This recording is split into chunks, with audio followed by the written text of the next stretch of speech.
Olá pessoal, tudo bem? Eu sou Renato Marques e essa é a coluna Dissenso, um espaço de análise da conjuntura aqui no canal da CEPUSP. O vídeo de hoje é o terceiro de uma série dedicada à nova condição do ex-juiz e político, ou político-juiz, Sérgio Moro, que, como vocês todos sabem, atualmente é réu.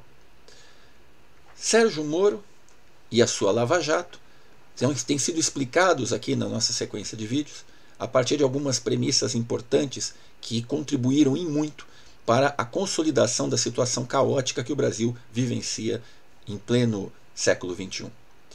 No primeiro dos vídeos, nós abordamos a inspiração que Sérgio Moro teve no processo conhecido por todos pelo nome de Operação Mãos Limpas, um processo efetuado na década de 90 na Europa, mais especificamente na Itália. O segundo vídeo mostrou como uma parte da elite político-econômica brasileira resolveu se agarrar a situações da justiça, como por exemplo a Operação Lava Jato, de uma maneira a tentar voltar a recuperar o poder político que as ações da democracia haviam retirado das mãos desses segmentos. O terceiro vídeo, este de hoje, o penúltimo da série, nós vamos abordar alguns dos mitos e também um dado concreto que acabou sendo estabelecido a partir da Lava Jato na nossa realidade, na realidade político brasileira. O primeiro desses mitos, que foi lançado pela Lava Jato e lamentavelmente disseminado pelos principais veículos de comunicação da mídia corporativa brasileira, é o mito de que a Lava Jato era uma operação que buscava por fim a corrupção. Buscava por fim ao processo de corrupção que graçava e que graça na política brasileira. Veja bem, por que eu afirmo de forma peremptória que esse é um mito? Por uma questão muito simples. Não há como, dizem os nossos especialistas, os especialistas do mundo todo, não há como você fazer um enfrentamento da temática da corrupção sem tratar daqueles que são os alicerces básicos da formatação de um processo de corrupção.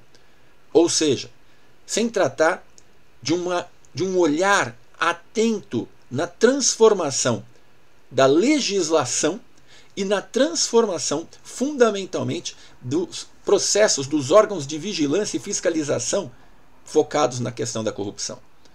Infelizmente, a Lava Jato, como não era uma ação que visava por fim a corrupção, mas sim uma ação que tinha um caráter político, a partir de um grupo político que queria se estabelecer no poder.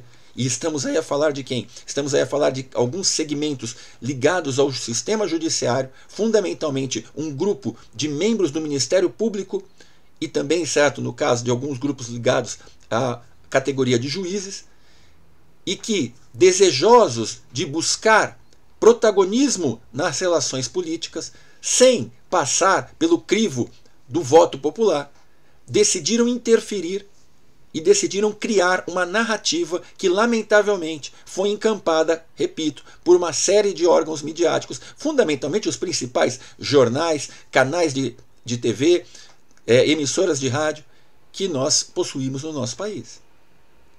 Dentro dessa questão, o primeiro ponto a ser ressaltado é que é impossível se combater a corrupção a partir de uma das características mais basilares da Operação Lava Jato: a seletividade. Seletividade, o olhar seletivo. A tentação de, a partir de uma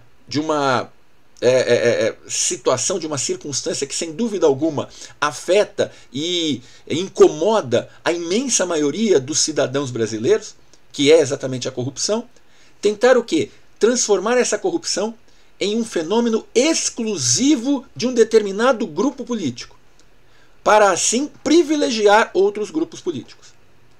Essa foi uma característica desde o início da Lava Jato.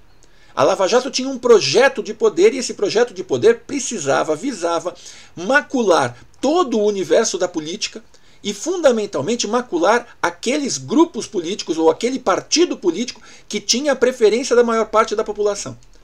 E foi por isso que o projeto, capitaneado pelos procuradores Deltan Dallagnol, Carlos Fernando, junto com o juiz Sérgio Moro, hoje comprovado, né, a partir de todas as revelações que a Operação Spoofing mostrou, certo, de uma série de conluios estabelecidos entre essas personalidades, ele acaba, certo, por mostrar que eles tinham um inimigo preferencial. E, de certa forma, aliás, o tempo todo, tentavam esconder aqueles grupos que de alguma maneira lhes serviriam de sustentação para chegar ao poder posteriormente. Esse foi o primeiro grande mito que infelizmente perseguiu e que até hoje ainda influencia uma série de brasileiros que, com a maior das boas fés, acredita que a Lava Jato tinha um objetivo que era de combater a corrupção.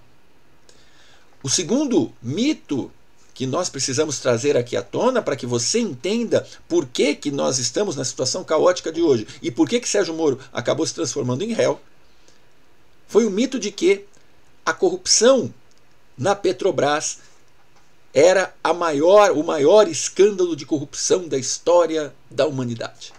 O maior escândalo de corrupção da história brasileira.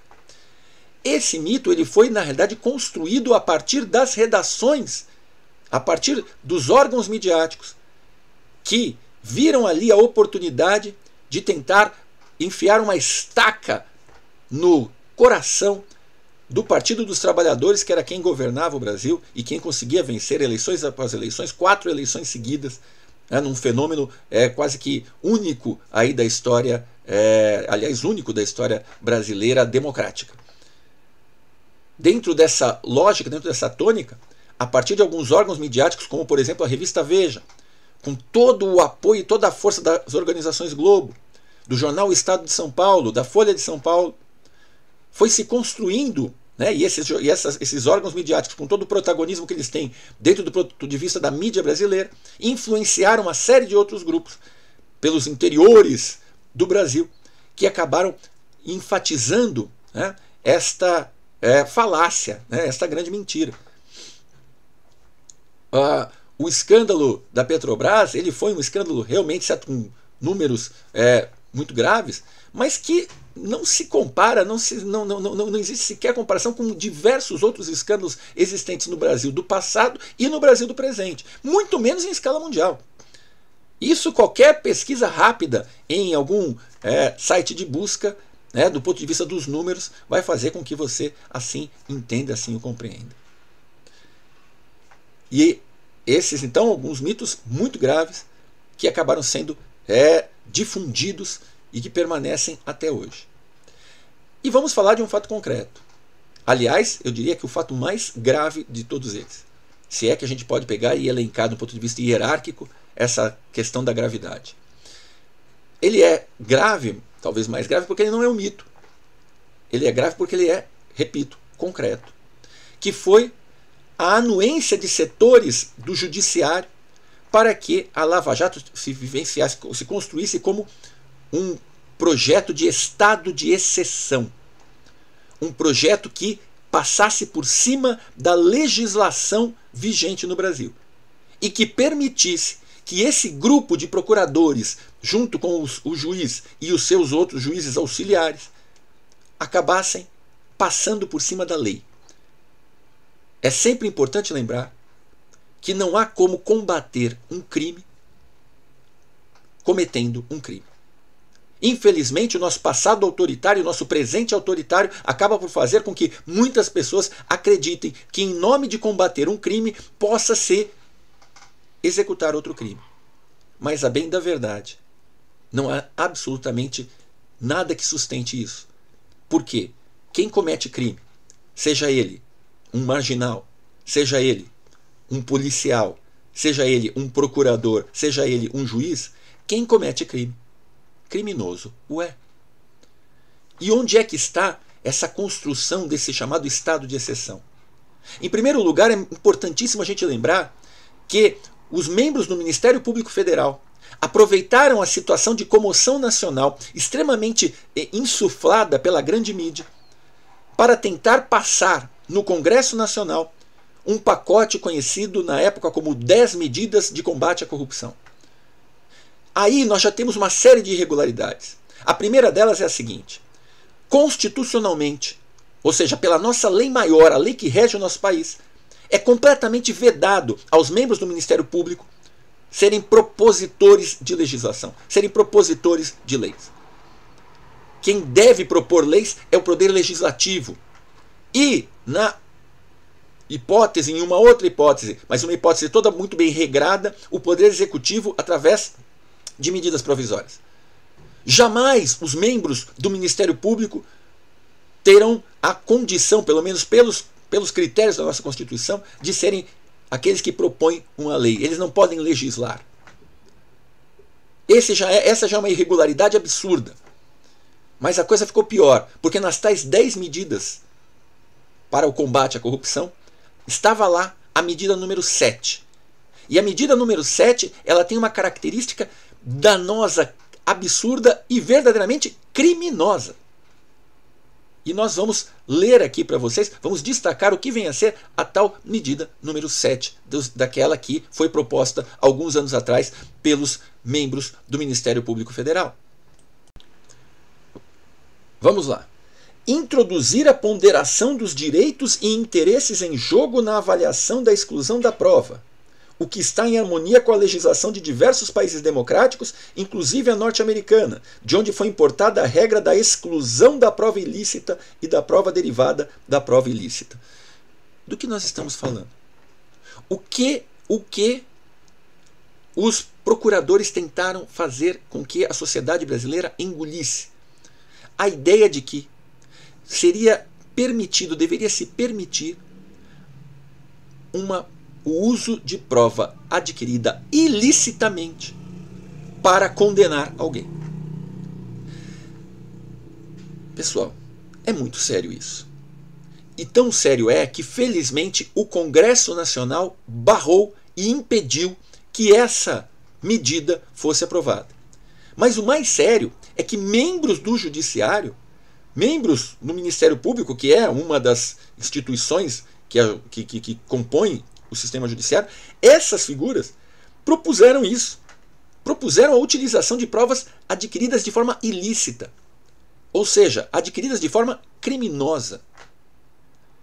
Percebam a gravidade da situação e percebam que esse discurso foi pouquíssimo questionado na época. Felizmente hoje ele o é, de forma bastante incisiva. Mas ocorreram outras coisas mais graves, piores, mais graves porque foram concluídas. Felizmente essa, que já era extremamente grave, foi barrada pelo Congresso Nacional e impedida de vir à tona, de se construir esse tipo de legislação baseada em princípios de outros países.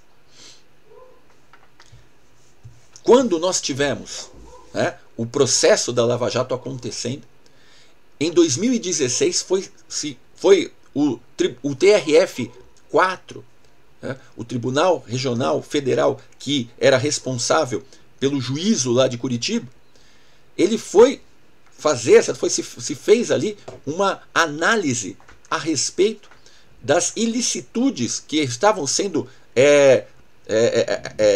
acusadas, quer dizer, as ilicitudes que estavam sendo declaradas, que estavam atingindo o processo da Lava Jato. E, em uma decisão completamente fora de propósito, os juízes do TRF4, com uma única exceção, permitiram que a Lava Jato usasse de excepcionalidade, ou seja, que a Lava Jato agisse além da lei brasileira, porque consideraram que a Lava Jato era uma operação que tinha uma novidade e, por ter uma novidade, ela não deveria seguir o regramento jurídico básico do país. Isso quer dizer que a Lava Jato foi considerada por alguns juízes de uma instância superior, por alguns desembargadores, como uma lei de exceção, como se o Brasil estivesse vivendo um estado de exceção. Isso tem uma gravidade monumental. Porque o que precisa existir em qualquer país é uma justiça com leis claras, em que todos os cidadãos e cidadãs tenham consciência de que leis são essas e que os agentes que atuam na lei sigam essas regras.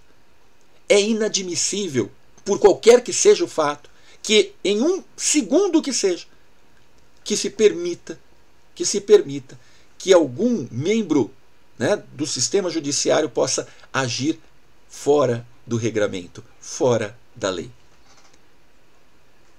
Essas situações foram construídas pelo estado, né, de delírio que a sociedade brasileira esteve vivenciando nos anos da Lava Jato. Felizmente, posteriormente, né, cada uma delas foi sendo descoberta e com o passar do tempo foi se lançando luz sobre essas situações verdadeiramente chocantes ao Estado de Direito. No próximo vídeo nós encerramos esse tema. Um forte abraço para todo mundo. Até mais. Tchau, tchau.